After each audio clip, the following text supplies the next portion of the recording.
Thank you all so much for joining us, particularly on the first sunny weekend that Glasgow has had.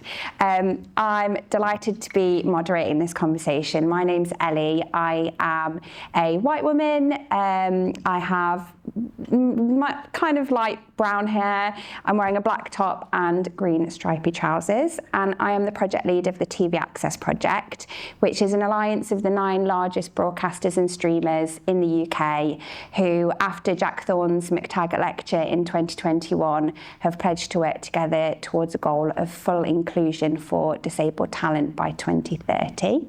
And I am joined by the wonderful Dave. Hi, I'm Dave Martin. I'm a series producer. I am a very generic-looking, middle-aged white male. To give you a picture, celebrity lookalikes I usually get are Prince Harry when I was younger. I see it. Or that guy that ate McDonald's for 30 days for a documentary once. You can make your own decision which one you'd like.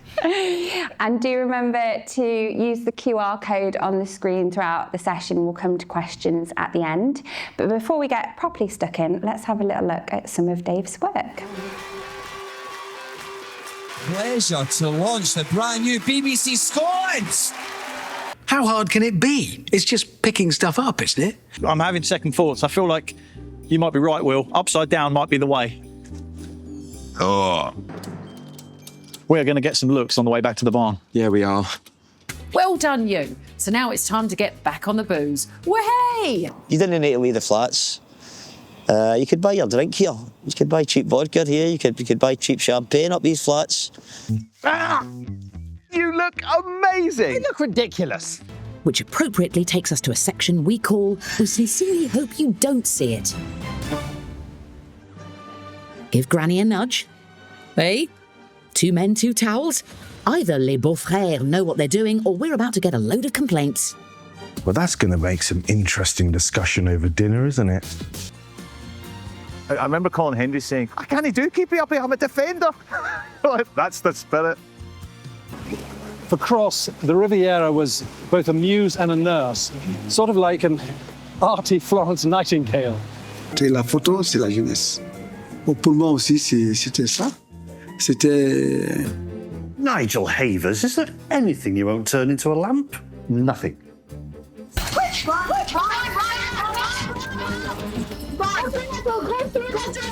Go through the door. Is the door locked? It's locked, They could not get in. Let's go for a walk. There's adventure with every stride. I just think there's something about the words in that song that really get you. You know, they really get you.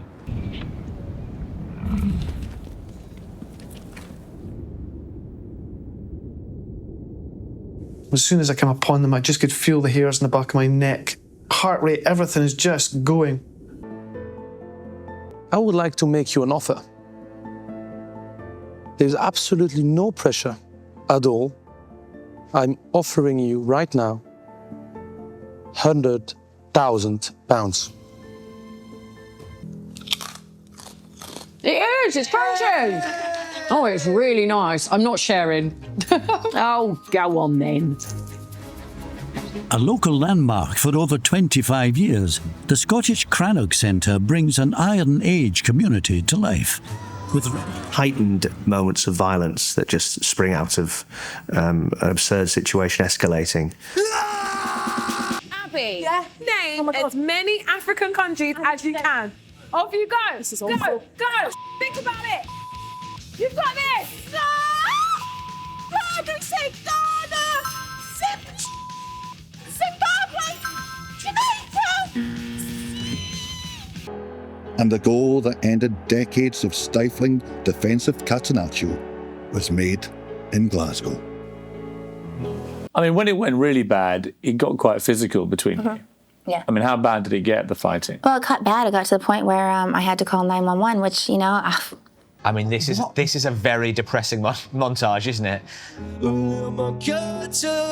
Either you pulled the rug. I was getting kinda used to being someone you love. Thank you very much. Cheers. Amazing.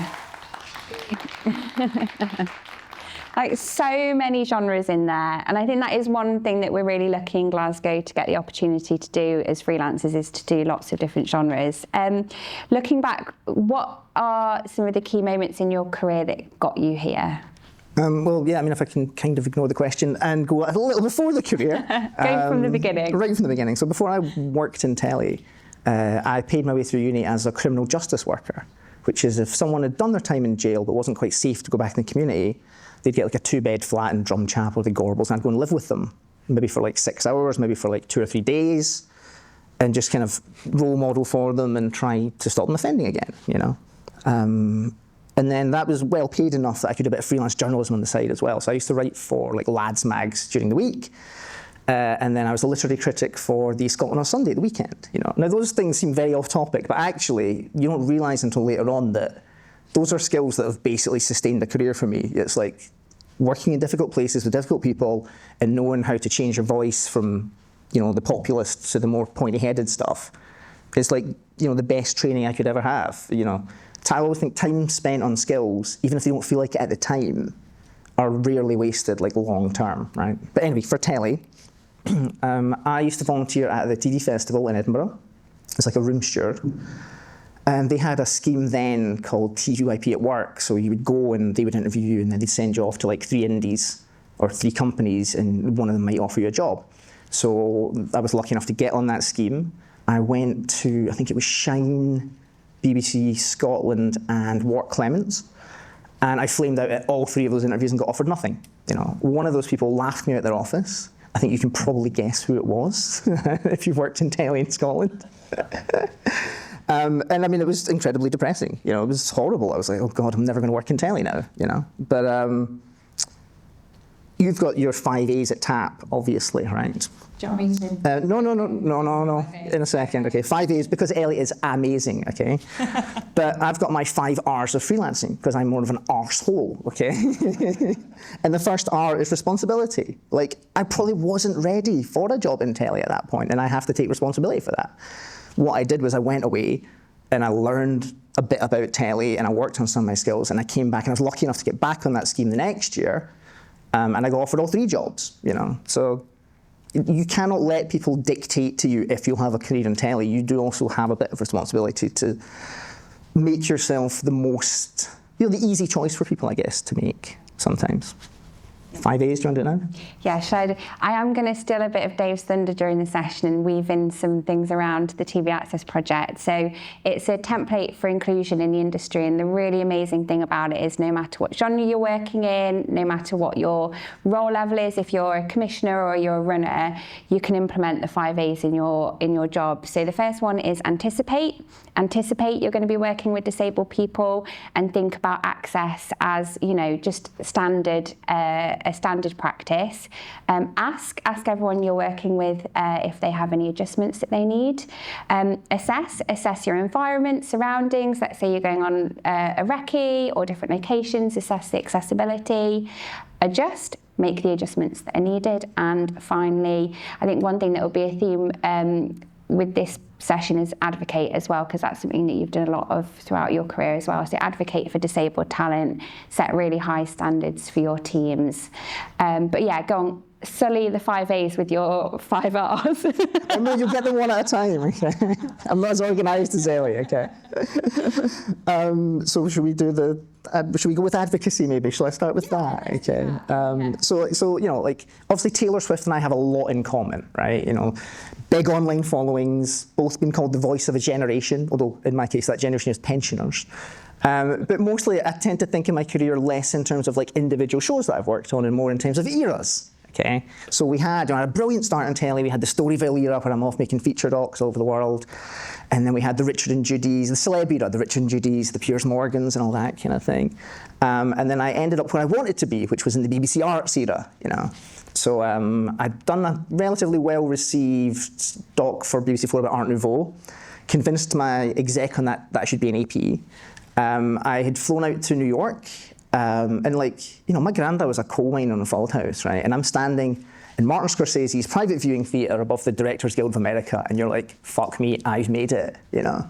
You feel like you're on this kind of trajectory, that has momentum, you know. And I was off, so the next gig straight after that, I was off a plane to New York to fly to the French Riviera to do art with Richard E. Grant. And I'll give you the very abridged version, but if this was a documentary, you know, it's all going so well for Dave. And then, hard cut, we need a bit of jeopardy. That's the note they gave me, more jeopardy, okay? So then I'm in an air ambulance from Cannes to London, blue lights on and all that kind of thing, and I was in that hospital for 6 weeks. And I had to learn to walk again. Now, I know at least one of you here has had a similar experience, and guys, it's really fucking sore, okay, learning to walk again. And it's also like takes a lot of time, you know, and it was a question of not will I work again, but, you know, like, will I live my life ever again in the way that I'd been living it, you know? And I wouldn't say the BBC covered themselves in glory, because I was a freelancer and they just dropped me like a stone, essentially. But, you know, like the second R, you know, resilience. You know, no one is going to give you the career. I wanted to work in telly. I still wanted to work in telly. So I went to loads of physio and all the rest of it, and eventually I could get to a place where I could be at work again, but I couldn't do the things I had been doing. Do you know what I mean? There's no way I could be on location for a day on my feet. It just wasn't happening. So then I did that, you know, talk a little bit pivoting, I did that kind of sideways step into entertainment stuff because, you know, I could be in studio, or I could be at my desk, or I could be in the edit, you know, and I could sit down basically for the whole day. And I'm very lucky I've had a decent recovery. But it certainly was a kind of sobering moment and did change how I thought my career was going to be, you know. I think that's something that a lot of freelancers can relate to at the moment as well, is that pivoting. You know, it's a real buzzword at the moment, diversifying. But yeah, there's sometimes things outside of our control that means that we do have to think differently about what our career originally looked like and what it can become. But you've obviously certainly made the most, you know, you've not let that stop you having a really incredible roster of programs and have worked with incredible people as well. Yeah, and I mean, obviously it can then be incredibly daunting to kind of advocate for your own access. Do you know what I mean? And I'm really lucky. I mean, you know, if I walk, I'm not so visibly disabled. Do you know what I mean? I walk into a room, people don't assume this guy is disabled until they've spoken to me for like 30 seconds. Then they kind of twig. But, you know, generally, I can pass, as it were. You know, I don't have to declare if I don't want to. You know, and God, at the start of when it happened to me. Right, so yes, we have props. I'm sure some of you will be familiar, but this is the spoons disability theory, okay? Each spoon represents a unit of energy, right? Finite amount of energy during the day. So you've got a chronic illness. So showering yourself in the morning, spoon's gone. Commuting to the office, another 2 spoons gone. That's what you got left to do your entire job for the rest of the day. And yet you're competing with people who have come to the office, washed themselves and all the rest, but not even thought about using any energy to do that, you know. I think as you get more senior and you get into a management position, because I've got that lived experience of, you know, my wife used to tie my shoelaces before I went to work at Objective, you know, and I would never have told Objective that because you live in the fear of, you know, they won't hire me, they'll hire someone who doesn't have these issues, you know. But it certainly changed how I approach people, I think, and these are hard conversations to have. You know, no one wants to feel like, you know, we all want to get hired. There's, you know, 100 people to every job that comes up now. The last thing you want to do is give them an excuse not to hire you. But, you know, people don't like having those difficult conversations. Not out of malice. Most people are just worried about saying the wrong thing to you if you're disabled, kind of thing. But, like, to them, I would just say, well, like, get over yourself. You know, it's not about you. You have that conversation. It's about making someone else able to do dramatic. You know, it's about helping other people do the job that you've hired them to do to the best of their ability. So those are conversations you should be having, you know.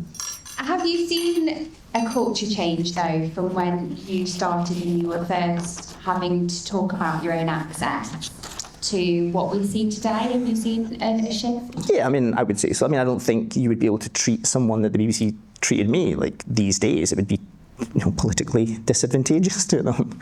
But I think, you know, we have those conversations on a much more regular basis in an office than we would ever have had 10, 5, even 5 years ago, probably. So yeah, I mean, look, it's never perfect. Don't let the perfect be the enemy of the good. You know, there's a lot of progress being made by a lot of people working incredibly hard, by the way, behind the scenes to make this progress happen. You know, it doesn't happen unless everyone does it. And one of the things very early on at the TV Access project that we found was that many disabled people were coming to us and saying, we just don't know what our rights are. We don't know what we're allowed to ask for. You don't get given this handbook to say, like, this as a disabled person, this is what you can do. So one of the big launches that we did last year was the employment resources that are on Screen Skills website, the TV Access Project Employment Resource. And it really takes you through every step of the journey, from when you are applying for a job, what adjustments you can ask for, when you're interviewing, when you actually get the job, how to have that, like, because it can be an awkward conversation, can't it? A really awkward conversation. And that's why it's really important to have people like yourself in leadership positions, because you're taking that awkwardness away and you're opening it up for them. Like, I remember I was on a weekly magazine show, and I'd be sent out with a different director every week. And the nature of my disability means that kind of people really need to know what to do in a medical emergency. And I'd ask the production manager to let these directors know. They didn't. So every kind of Tuesday, I'd get in a car with this new random bloke and be like, "Hi, I'm Ellie. If I pass out, this is what you need to do." So how do you advocate for yourself, and what's your advice for people? Because access isn't just for disabled people either, is it? I think we're a lot more conscious of mentally well workplaces and everyone having like a different benefiting from different working styles. What would your advice be? I mean, it comes back to that. You have to take some responsibility yourself. I mean, you work with people and you can tell that they have needs, but they haven't articulated, what those reasonable adjustments for them might be. And you don't really get to be pissed off about that, because people can't help you or make those adjustments if you don't tell them what those are.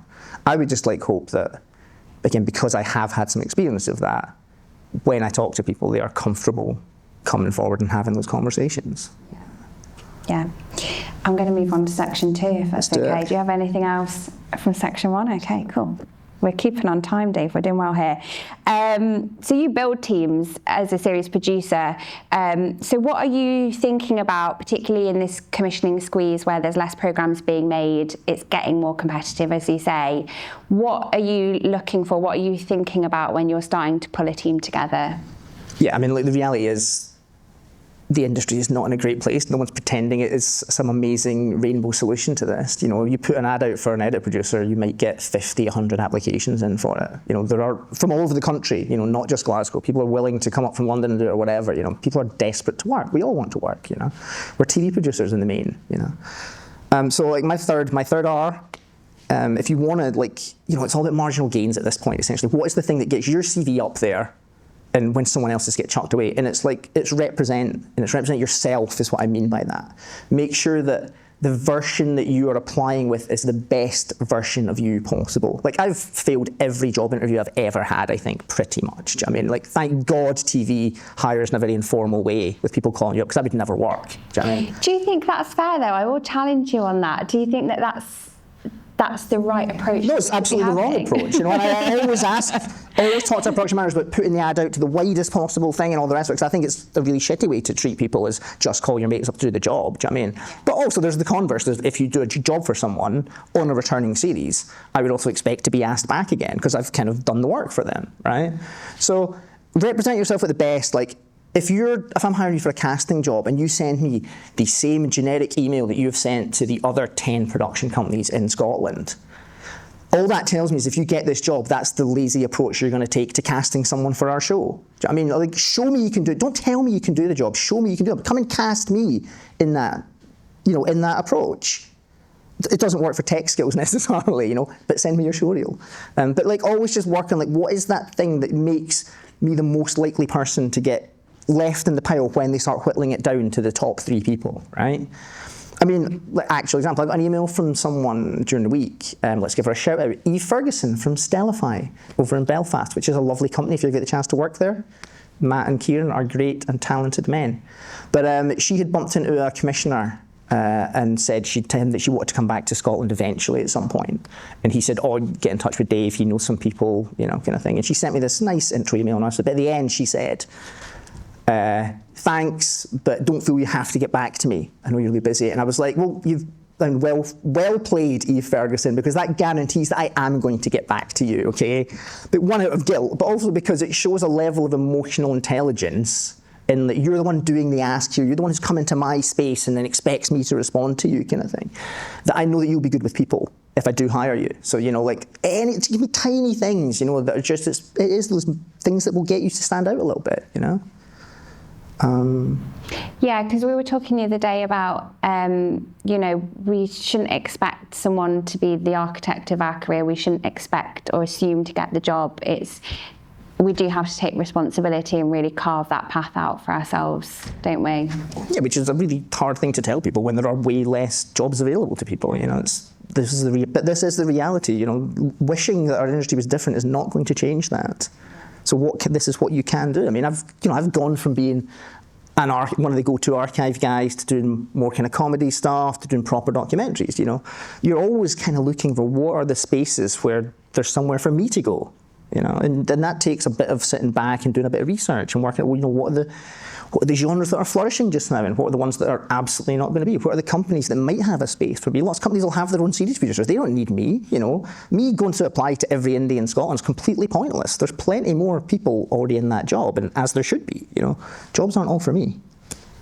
So how do you represent yourself? Like, how do you think you come across when you're trying to get hired? I mean, God knows. I mean, I would hope that I have been rehired, and I've been very lucky again to work with a lot of the same people over the years. You know, that I would hope they say, you know, he was all right to hang about with, but he did the work. Do you know what I mean? He always did the work. He could be relied on. Yeah, relied. Okay, because we did a little activity. We reached out to the good and the best of Dave's career to find out what they thought about Dave. I was honestly hoping it would be a little bit more salacious. I was hoping to get a headline in broadcast at least, but they were fairly tame. You're spot on with that idea. There were two common themes, and I'll read some direct quotes in a second. There were two common themes. The first one, as you say, he's a hard worker. Absolutely everyone said he is a hard worker, absolutely grafts, and has just the editorial instinct to his bones. The other, which is really nice, is actually about how you make people feel. So who's Hayley Taylor-Smith? Hayley is the PM on the PM show. So Hayley said what sets him apart is his ability to take even the most brutal shoot day and somehow make it feel like a good time. The crew always leave smiling. Jennifer? Jennifer's a coordinator at Richie. I feel safe on a production with Dave, not only because I know he's talented, but because he's willing to support his teams. Caroline O'Neill, commissioner at the BBC. I thought she would tear you to pieces. Yeah, we were not expecting. Dave is one of the nicest, most loyal and hard-working people I know. He's quick to volunteer to help someone or lend an ear. So they're just a few, and I think that kind of is so important. Here we go, another one. Rob Butterfield, the creative director.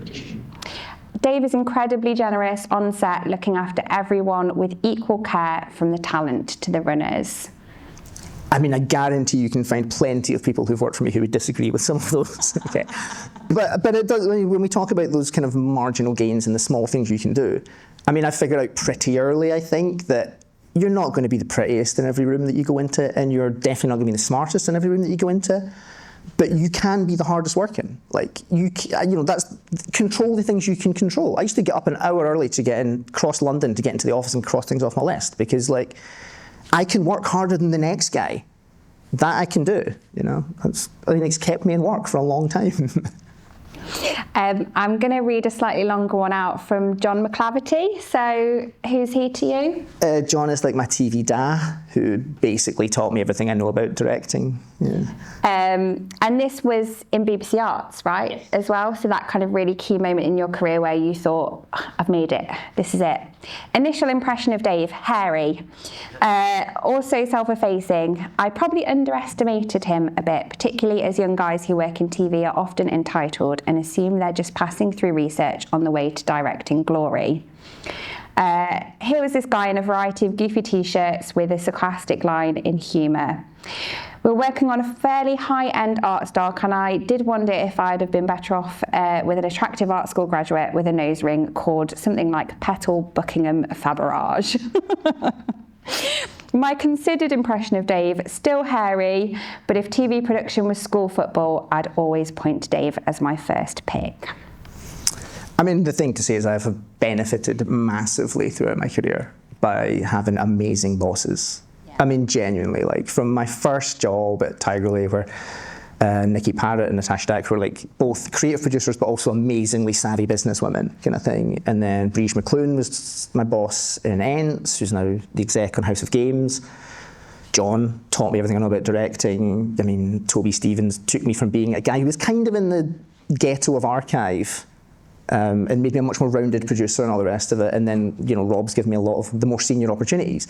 So like, if there's one thing I would say to you that you can take away with this, is like, work with people that you like working for and do good work for them, and they will take you with them. You know, these people have kind of sponsored my career all the way through, you know, and I wouldn't be anywhere without them. You know, they keep me in a job. Yeah, find the people that make you want to work for them.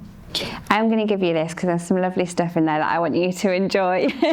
Feels like a bit of This Is Your Life, isn't it? It's a bit Michael Aspel in it.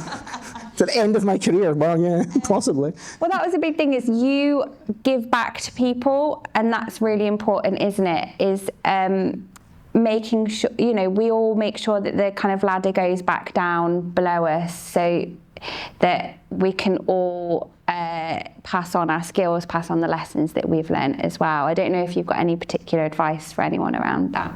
Yeah, I mean, I think I've taken jobs because I've wanted to work with certain people and thought there's, well, I mean, that fairly forgettable launch show for the BBC Scotland channel. Actually, I did that because the SP on that, Christian, was the guy who did the Royal Variety and Michael McIntyre's big show and all that. So I'm like, you know, I'm in Glasgow, but I'm there. There's a guy who does this on a national level. I can steal stuff from him. I can learn from him and go and use that in my own career, you know. Like, I mean, you know, again, you're talking about choosing jobs. God, to have the luxury to choose our jobs at the moment, you know. But you're not always... I'm not a good negotiator either, right? This is going all over the place, but... when we used to work at Objective, I used to just tell Gillian Hamilton, give me whatever you're giving Dave Donald as an edit producer, right? Because I knew that he would have negotiated much harder than I would have, right? And then I get to look okay. But even that negotiation, like, it's not just about your rate. It's like, you know, money's tight in the industry everywhere now. But what is the other thing they can give you? You know, can they give you time to sit in the edit and shadow somebody? You know, can they give you access to a bit of training that means the next time a job comes around, you'll be ready for it? You know, you got to think.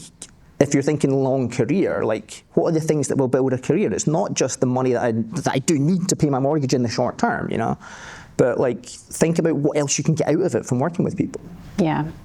I'm going to do like a really awkward segue here because you mentioned money, and one of the things that we're very proud of, this is such a bad segue, one of the things that we're really proud of at the TV Access Project is one of the kind of barriers we were finding is that, you know, production budgets are getting smaller, they're getting more stretched, and indies were finding and productions were finding that they simply didn't feel confident hiring disabled talent because of potential additional finances that would come with making reasonable adjustments. So all 9 of TAP's members now fund Access above and separately from the production budget, and it's something that has been available for the past couple of years, and we're still continuously trying to get the message out there to producers who are actually making the show, but also for talent, because if you, again, it goes back to the previous point that you made about like not wanting to make a fuss and not feeling like a burden. Well, you wouldn't be a burden on that production because the funding is there and it's available. And TAP's members are the BBC, ITV, Channel 4, Channel 5, Sky, UK TV, STV, BritBox, and I think I've forgotten one now. Is really not good, is it? Like, should we move on very quickly? We'll move on very quickly. But yeah, I hope you don't mind me adding that additional very much. Please, go get your money from Ellie, you know. I mean, we all need more money.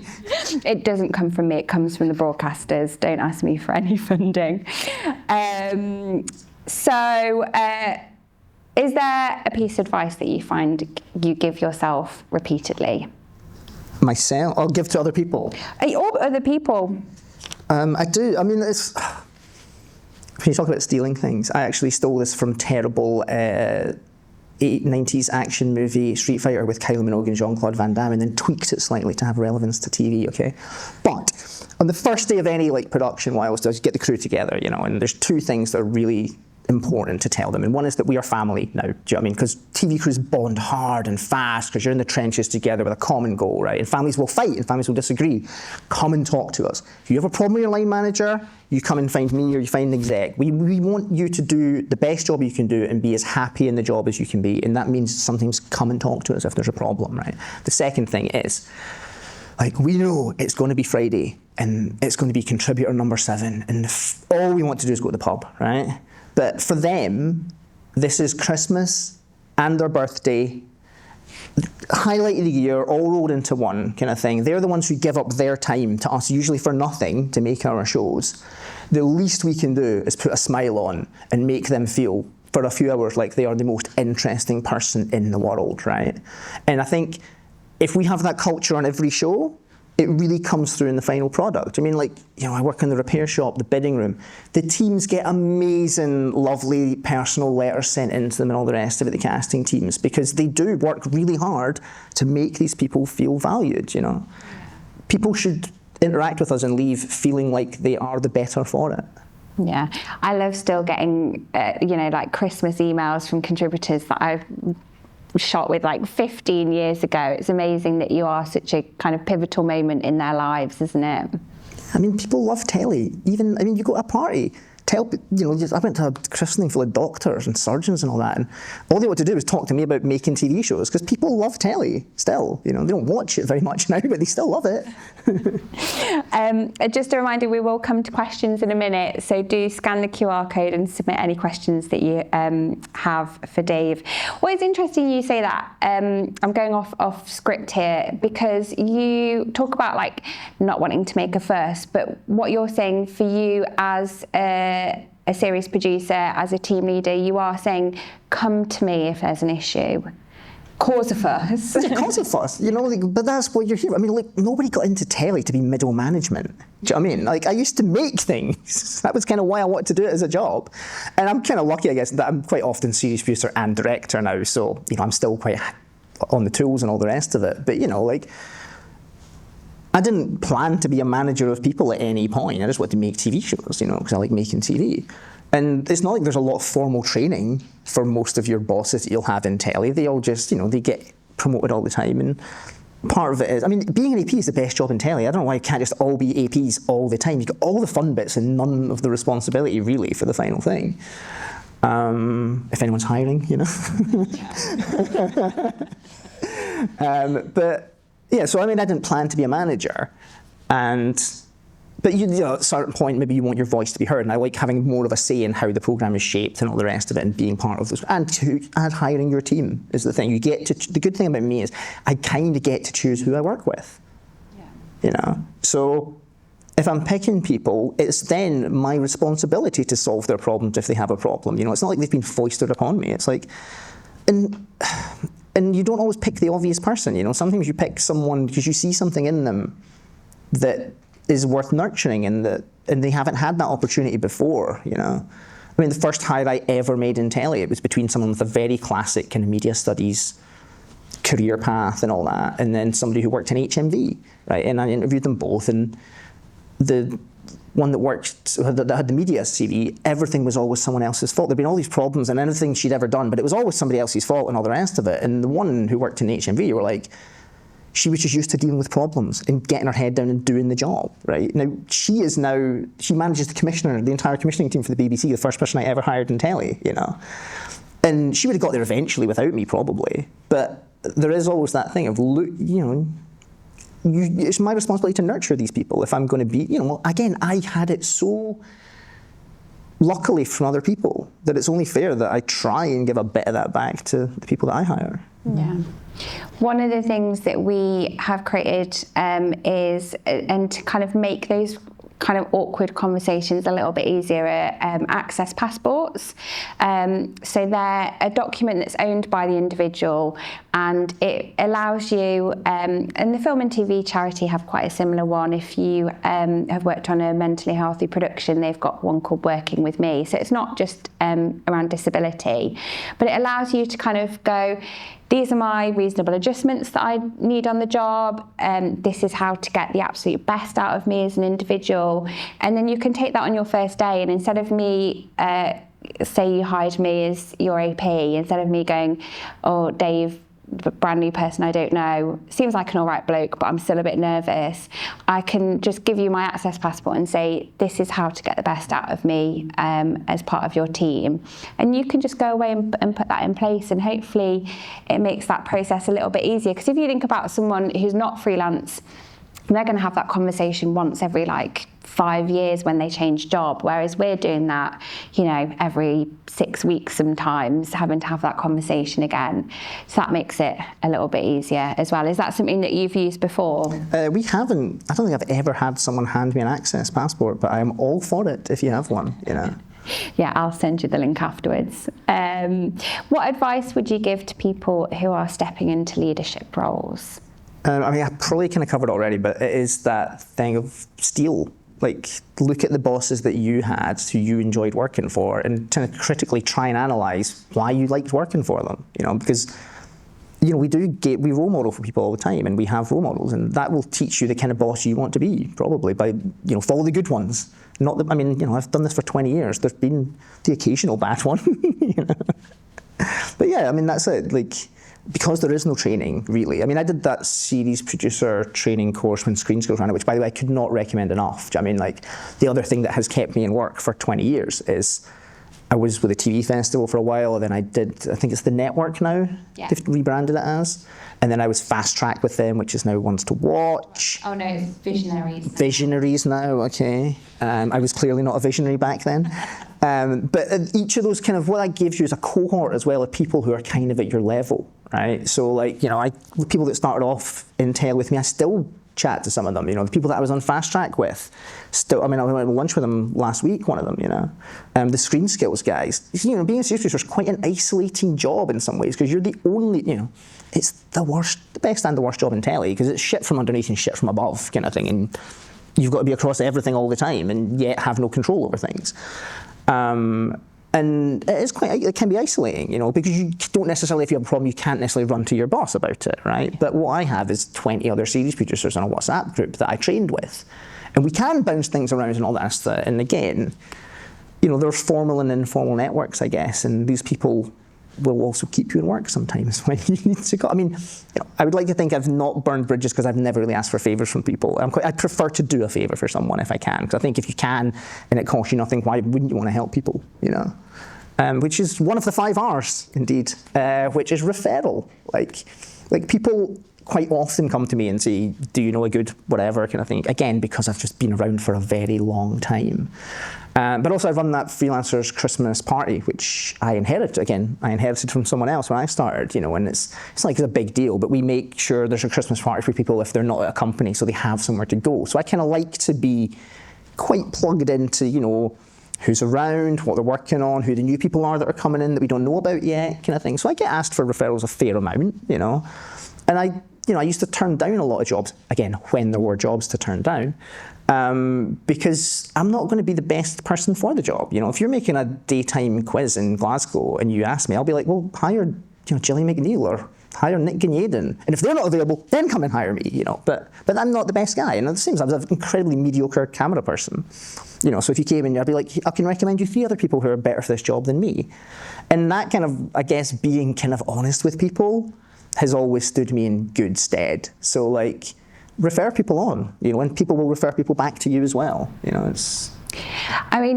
Your feedback was obviously very good, but we were talking about how you can't always control someone's impression of you, and sometimes it is going to be bad, and you're not always going to be, you're not always going to be 100% on every job, because none of us can be, can we? And sometimes you've just got to roll with it. Sometimes people are in the wrong job, and that's kind of on the people that hire them, to be honest. If someone gives me a bad reference, I've had it where someone gave me a reference that was very obviously being kind of couched in terms of, maybe you don't want to hire this person. But we did hire her, and actually she was perfect for what we needed, because the thing that they were talking about just wasn't, you know, something that we were going to need her to do. And you're not always going to be the perfect fit for everything.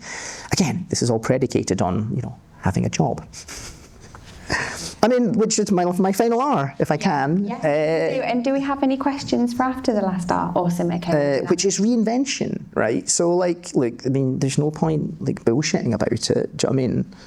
You used to be able to have a few returning shows a year and all the rest of it, and you could build a career on that. And now there is not the volume of commissions for you to do that, you know. And when you're sitting at home, there's no way. I mean, I didn't work for 5 months, you know, and it's like, you feel like a failure, you know. And I'm saying, no, you're not a failure. This industry has failed you, okay, because it made you a promise that you work hard and you turn up and you do the job and we'll find more jobs for you, you know. And the world has changed around that, right? We work under a regulatory framework where online is not judged the same as linear. You know, there are companies who will take this regional money and not hire anyone above the line in Scotland, you know. Commissioners aren't given the time to let first series breathe. The numbers aren't perfect straight away, you know. This industry is not fit for purpose sometimes, you know. It is not that you're unhireable. There is not an industry. And, you know, we used to talk about having a side hustle, like, oh, what's your side hustle going to be in like November, maybe when it's quiet at Christmas? No. For people in this room and for people outside this room, TV will be the side hustle. You will find a job where you can work in it 6 months a year, 7 months a year, and they are nice and they're flexible enough to give you the time off when a TV show comes up and calls. Because, you know, the jobs are like buses half the time, you know. I was at work for months, I got offered 2 or 3 things that I couldn't all do at the same time, obviously, you know. So yeah, so reinvent yourself. Like, you have to go. Like, I'm a cockroach. I mean, me and Keith Richards will be here at the end of the TV industry, okay? Because there is nothing, frankly, that I will not do to make sure I'm employable, right? Look around at what's still getting made. There is an appetite for true crime that has never been bigger, right? Target those companies that are actually getting stuff made. The budgets will be tight and all the rest of it, but they are actually getting stuff made.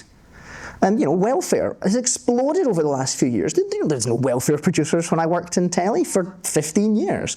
But it's access coordinators. Access coordinators. Like, you know, reality and dating is not going anywhere. That's a massive growth industry, and God is riddled with problems, as we've just seen with the math stuff. But there are opportunities there for you if you transition into a more welfare role. You know, it's easy to go, right, fuck it, the whole thing's ruined, I'm leaving telly and all the rest of it, and that will be fine for some people, and some people should leave telly, because it's not going to be healthy for you to hold on to the bitter end. You know, the best thing you can do is get out quickly ahead of the whole mass. And, you know, look at John Willers, right, who was my exec on air fryers, and he looked around and he said, like, there's not loads of exec jobs in Scotland.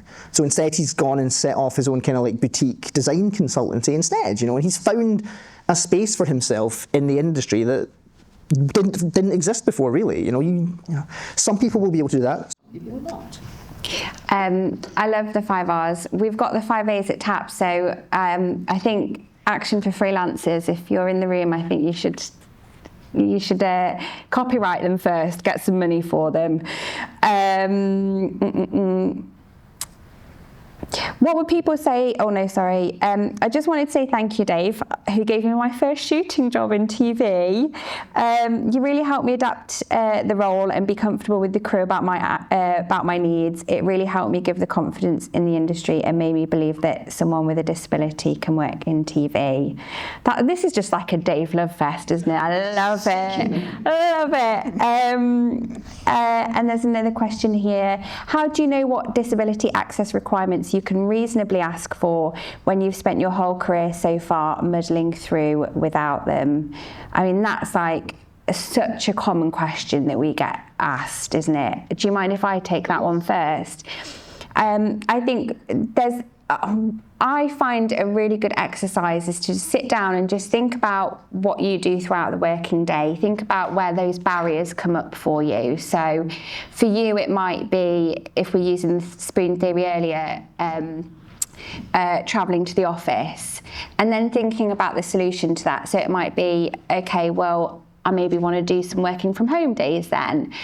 So kind of look at those different things. A reasonable adjustment is really just there to level out the playing field, and it can be something that, yes, does have financial, a price tag attached to it, but it can be something as small as I don't know, making sure that your desk is in a quieter part of the office, or asking people to communicate with you in a slightly different way. So I think it's always very personal. It's about trying things out, and going back to the point about funding, don't be scared to ask for something that's going to cost money as well, because the money is there, the industry's put the money where their mouth is. So yeah, don't be afraid to ask for something. I don't know if you've got anything you want to add to that. No, I've never understood why people don't want more diverse teams. I'm not just talking about disability, I'm talking about any kind of diversity. It's like, I know how to tell the story of a straight white man from West Lothian. You know, I've told that story many times over the years, okay? You want to work with people who tell different stories, who have different perspectives on you. You know, we are in a storytelling business. So like, it's just smart business to have diversity, you know? It's not like some sop to it. And hopefully you'll get to work with Dave, because you can just test out your access requirements on Dave, push the boundaries, and he'll say yes to everything. I think that's everything. That timer was aggressively buzzing at us to say that our time was up. So thank you all so much for joining this session. Yeah, it's like, I do a lot of high volume daytime kind of thing, and you tend to work in those genres with kind of new entrants to the industry, you know, people who, you know, they're babies who it's their first credit or whatever, you know, so you should have a lot of responsibility to these people. Do you know what I mean? And I don't know if you know campfire doctrine, which is like a thing, it can be applied to lots of things. I think it comes from online dating maybe at one point as well, but it's essentially this idea that you should leave things in a slightly better state than you find them. You know, you didn't go setting fires in the woods and all the rest of it, right? So if somebody like works with us, I think, and this is, you know, how to be a leader, like if somebody works with you and they should leave either with a new skill or at least feeling empowered to kind of advocate for what those needs are in a room full of people they don't know, you know, the next job or whatever, you know, then I would consider that as a successful career in television. Yeah. Lovely, really nice note to end on. Dave, everyone.